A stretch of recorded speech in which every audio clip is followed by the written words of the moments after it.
नमस्कार, मी soft skill trainer Saurav आणि आपण पाहताय द सेल्फ डेव्हलपमेंट कोच. आपण पाहतोय अपीअरन्स म्हणजे आपण कुठल्या प्रकारचे कपडे घालावे, परंतु त्याआधी आपल्या सर्वांना दीपावलीच्या हार्दिक शुभेच्छा. मग आता आपण आज कुठला ड्रेस घालावा, कारण आज आहे दीपावली. मग दीपावलीच्या दिवशी आपण असा माझ्यासारखा जर पारंपरिक ड्रेस घातला तर आपण काय होऊ, खूप चांगलं दिसू.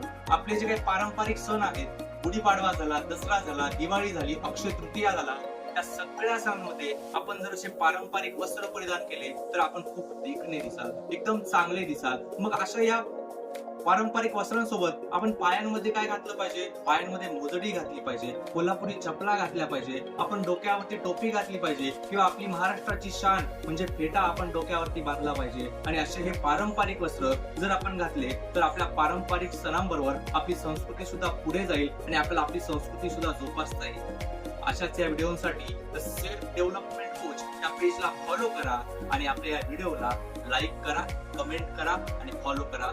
धन्यवाद.